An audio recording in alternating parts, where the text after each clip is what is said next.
Hello friends, स्वागत है एक बार फिर से आप सभी का कॉन्सेप्ट क्लासेस में। दोस्तों, आज का लेक्चर है लेक्चर नंबर 3 और आज के इस लेक्चर में हम सीखने वाले हैं एक्सरसाइज 4.2। ठीक है, तो चलिए शुरू करते हैं। देखो, क्लास 10th अलजेब्रा का लेक्चर नंबर 3 है और इसमें सीखेंगे एक्सरसाइज 4.2। तो हम सबसे पहले देख लें कि एक्सरसाइज 4.2 करने से पहले हमें क्या सीखना चाहिए, हमारे कौन से कॉन्सेप्ट्स क्लियर होने चाहिए। तो अगर हमको एक्सरसाइज 4.2 करना है तो हमें एक फॉर्मूला याद होना चाहिए। क्या? एक फॉर्मूला याद होना चाहिए। फॉर्मूला क्या है? फॉर्मूला है GST payable equals to output tax minus input tax. ठीक है, इनपुट टैक्स को हम आईटीसी भी बोलते हैं, इनपुट टैक्स क्रेडिट। ठीक है, समझ में आ रहा है? तो ये फॉर्मूला तो याद हो जाएगा, बहुत ही सिंपल है। लेकिन सिर्फ याद करना काफी नहीं है, हमें इस फॉर्मूले को अच्छे से समझना भी है। अगर ये फॉर्मूला अच्छे से समझ में आ गया तो हम एक्सरसाइज 4.2 एकदम इजीली, एकदम आसानी से सॉल्व कर सकते हैं। ठीक है, तो आप देखते हैं, इस फॉर्मूले को समझने की कोशिश करते हैं। देखो, फॉर्मूला है GST payable equals to output tax minus input tax. तो 4.2 में हमें सिर्फ जीएसटी पेएबल निकालना रहेगा। ठीक है, ये फॉर्मूला यूज करके हमें जीएसटी पेएबल निकालना रहेगा। आउटपुट टैक्स, इनपुट टैक्स क्या होता है ये समझ में आना चाहिए। ठीक है, अब देखो, जीएसटी पेएबल क्या होता है, आउटपुट टैक्स क्या होता है, इनपुट टैक्स क्या होता है, ये समझना है। तो 2 मिनट यहाँ एकदम ध्यान से देखो और सुनो। क्या है? देखो, मान लो एक मैन्युफैक्चरर है। क्या है? एक मैन्युफैक्चरर है। मैन्युफैक्चरर यानी कि कोई भी एक कंपनी है जो सामान बनाती हो। ओके, मान लो जो एक कंपनी है। उसके बाद आता है क्या? होलसेलर। एक होलसेलर है। ठीक है, उसके बाद एक रिटेलर है। उसके बाद आता है हम कस्टमर, यानी कि हम और आप। ठीक है, एक कस्टमर है। ठीक है, तो समझो कि ये जो मैन्युफैक्चरर है, ये जो कंपनी है, एक साइकिल बना रही है। क्या कर रही है? एक साइकिल बना रही है। अगर ये एक साइकिल बना रही है तो साइकिल बनाने के लिए कुछ रॉ मटेरियल्स रहेंगे। ठीक है, तो रॉ मटेरियल्स जब खरीदेगी ये कंपनी, मैन्युफैक्चरर जब रॉ मटेरियल खरीदेगा तो रॉ मटेरियल का प्राइस देगा, प्लस उस पर कुछ तो जीएसटी लग रही है। कितना परसेंट तो जीएसटी लगेगा, वो जीएसटी भी पे करेगा। ठीक है, तो मान लीजिए कि साइकिल बना रही है तो साइकिल पे जीएसटी लग रही है 12%। ठीक है, अब साइकिल की जो रॉ मटेरियल रहेगा, उस रॉ मटेरियल पे 12% लगा जीएसटी, तो रॉ मटेरियल का प्राइस भी देगा और रॉ मटेरियल का 12% क्या होता है उतना पे करेगा। समझ में आ रहा है क्या? ठीक है, अब मान लो कि कंपनी ने मैन्युफैक्चरर ने क्या किया? साइकिल बना लिया। अब इस साइकिल को उसने होलसेलर को बेचा। कितने का? 4000 रुपीज का। ठीक है, 4000 रुपीज का। ठीक है, मैन्युफैक्चरर ने होलसेलर को 4000 का एक साइकिल बेचा। लेकिन मैन्युफैक्चरर क्या बोलेगा? भैया मैंने जीएसटी पे किया था, तू भी मुझे जीएसटी पे कर। ठीक है, ये जो जीएसटी इतने 12% लगाया था, यहाँ पर भी 12% जीएसटी लग जाएगा। ठीक है, समझ में आ रहा है? तो इसने रॉ मटेरियल खरीदा था तो 12% जीएसटी भरा। अब इसने क्या किया? 4000 में एक साइकिल खरीदी तो 4000 पे 12% जीएसटी पे करेगा। अब देखो, 12% ऑफ 4000 जीएसटी पे करने वाला है कौन? होलसेलर। ठीक है, कितना हो जाएगा जीएसटी देखते हैं। तो 0 2 0 कैंसिल, क्या आएगा? 12 फोर जा हो जाएगा 48 और ये 0। ठीक है, जीएसटी कितना पे किया उसने? जीएसटी पे किया 480 रुपीज। देखो, 4000 तो साइकिल की प्राइस थे। ठीक है, 4000 के ऊपर जीएसटी कितना पे किया? 480 रुपीज। समझ में आ रहा है क्या? तो होलसेलर ने ये जीएसटी पे किया। ठीक है, अब होलसेलर जो था उसने 4000 में खरीदी थी और 12% ये जीएसटी दिया था। अब ये होलसेलर रिटेलर को साइकिल जब बेचेगा तो क्या बोलेगा? भाई देखो, मैंने 4000 में खरीदा था, मेरा प्रॉफिट होना चाहिए, इसके लिए होलसेलर जो है इसको बेचेगा 4800 रुपीज में। ठीक है, 4800 रुपीज में होलसेलर रिटेलर को वो साइकिल बेचने वाला है। ठीक है, लेकिन प्रॉफिट तो लिया उसने, लेकिन वो क्या बोलेगा? भाई मैंने जीएसटी पे किया था, तू भी मुझे जीएसटी पे कर। तो 12% इस पर भी जीएसटी लग जाएगा। ठीक है, अब देखो, अगर रिटेलर ने 4800 रुपीज में 4800 रुपीज में साइकिल खरीदी है और उस पर 12% जीएसटी दिया है, तो जीएसटी कितना होगा? जीएसटी हम क्या लिखेंगे? 12% ऑफ 4800 रुपीज। 12% of 4800 rupees. समझ में आ रहा है? कितना हो जाएगा जीएसटी? निकालते हैं जीएसटी। देखो, 0 0 कैंसिल। अब 12 इंटू 48 हो जाए 576 रुपीज। ठीक है, समझ में आ रहा है क्या? ओके, कोई दिक्कत नहीं। अब देखो, 576 रुपीज उसने जीएसटी पे किया, किसने? रिटेलर ने। ठीक है, अब देखो होलसेलर ने 4000 रुपीज में खरीदा और जीएसटी पे किया 480 रुपीज। हाँ, और इसने रिटेलर को बेच दिया 4800 रुपीज में और जीएसटी कलेक्ट किया। जीएसटी कलेक्ट किया, किसने कलेक्ट किया? होलसेलर ने। जीएसटी इतना पे किया था और ये कलेक्ट कर रहा है। ठीक है, समझ में आ रहा है क्या? ओके, अब आगे देखो, रिटेलर ने इतने में खरीदा था, अब क्या बोलेगा? भाई मुझे प्रॉफिट चाहिए तो मैं क्या करूंगा? प्राइस बढ़ाऊंगा। 4800 है, अब मैं कितने में बेचूंगा? मैं बेचूंगा 200 रुपीज में। ठीक है, अब साइकिल की प्राइस कितनी हो गई? 5200 रुपीज में। ठीक है, समझ में आ रहा है? अब रिटेलर क्या बोलेगा? मैंने 12% डिस्काउंट जीएसटी पे किया था, अब कस्टमर तू भी मुझे 12% जीएसटी पे कर। तो कस्टमर के लिए प्राइस थी 5200, 5200 पे 12% जीएसटी लगा, तो अब कस्टमर के लिए कितनी प्राइस हो जाएगी? ये वाली साइकिल की प्राइस प्लस जीएसटी की प्राइस। जीएसटी कितना हो रहा है? 12% ऑफ 5200। 12% ऑफ 5200 कितना होगा? निकालते हैं।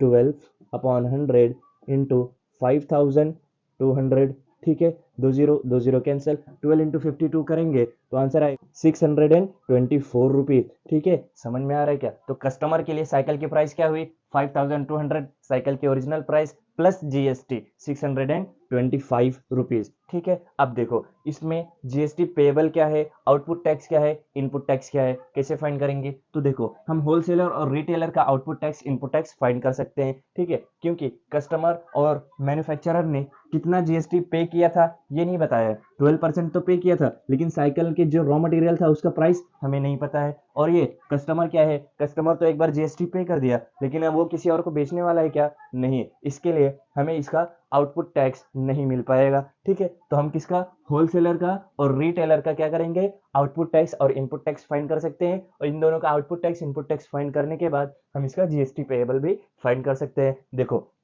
अब आउटपुट टैक्स और इनपुट टैक्स क्या होता है, कैसे समझ में आएगा? तो इसके लिए एक सिंपल सी ट्रिक है। क्या ट्रिक है वो?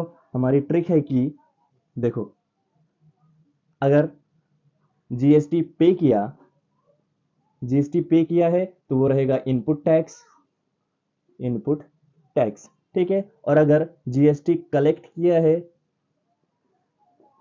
जीएसटी कलेक्ट किया है तो वो रहेगा आउटपुट टैक्स। ठीक है, समझ में आ रहा है क्या? ओके, कोई दिक्कत नहीं। अगर जीएसटी पे किया तो वो इनपुट टैक्स, अगर जीएसटी कलेक्ट किया तो वो आउटपुट टैक्स। तो देखो होलसेलर ने कितना जीएसटी पे किया? जीएसटी पे किया है 480 रुपीज। किसको? मैन्युफैक्चरर यानी कंपनी को। तो पे कितना किया? पे किया है 480 रुपीज। जो पे किया है वो क्या रहेगा? Input tax, input tax. तो इनपुट टैक्स क्या रहेगा इसके लिए? 480 रुपीज। ठीक है, अब इनपुट टैक्स तो मिल गया।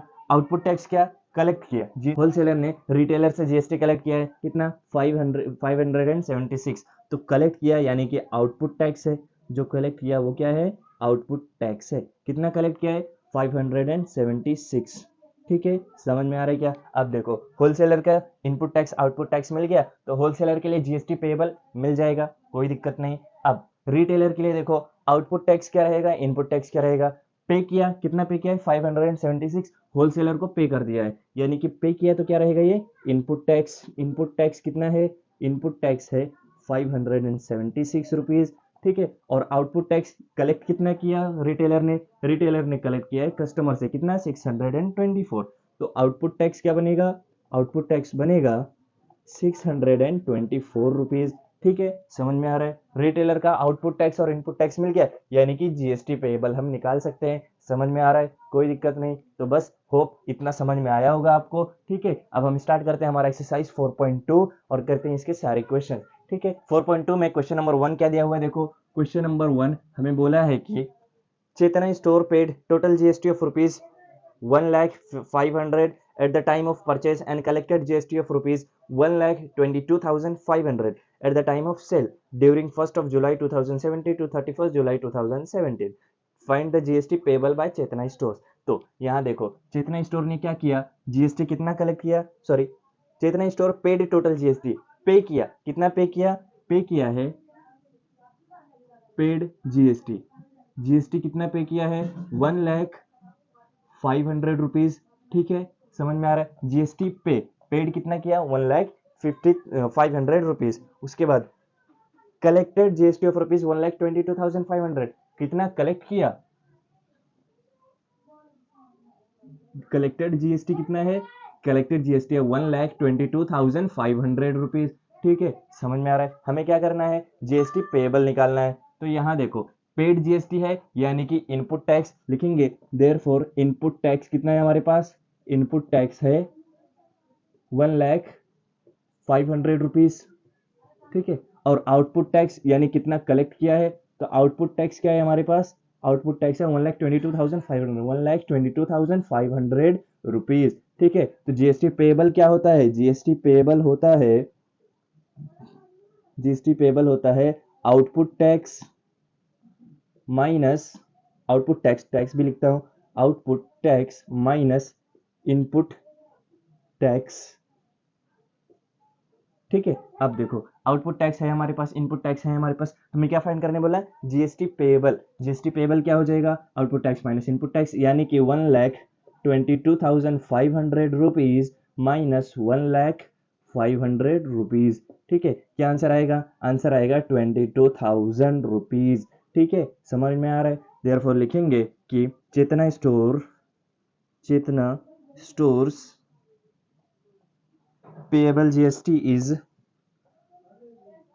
Payable GST is rupees 22,000। ठीक है, समझ में आ रहा है। तो बस क्वेश्चन नंबर 1 हो गया सॉल्व। अब देखो क्वेश्चन नंबर 2 हमें क्या दिया हुआ है, क्वेश्चन नंबर 2 बोला है कि Najma is a proprietor of a firm registered under GST, she has paid GST of rupees 12,500। कितना जीएसटी पे किया, तो पेएबल जीएसटी क्या हुई, देखो पेड जीएसटी, पेड यानी कि हमारा इनपुट टैक्स, पेड यानी कि इनपुट टैक्स, इनपुट टैक्स कितना 12,500 रुपीज। ठीक है, कितना जीएसटी पे किया वो हमारा रहता है इनपुट टैक्स, इनपुट टैक्स मिल गया 12,500। उसके बाद बोला एंड कलेक्टेड 14,750, कलेक्ट क्या किया, कलेक्ट किया, कलेक्ट किया यानी वो क्या रहेगा, वो रहेगा output tax, output tax, output tax कितना 14,750 रुपीज। ठीक है, समझ में आ रहा है। अब उसके बाद क्या बोला है, what is the amount of ITC to be claimed. ITC मैंने क्या बताया था, आईटीसी, आईटीसी ही इनपुट टैक्स होता है, आईटीसी को हम इनपुट टैक्स भी कहते हैं। समझ में आ रहा है। देयरफॉर हमारा आईटीसी क्या हो जाएगा, आईटीसी भी रहेगा 12,500 रुपीज। ठीक है, समझ में आ रहा है। इनपुट टैक्स और आईटीसी सेम होता है, कोई दिक्कत नहीं। उसके बाद आगे क्या बोला, what is amount of GST payable, GST payable कितना है, तो जीएसटी पेएबल क्या होता है, जीएसटी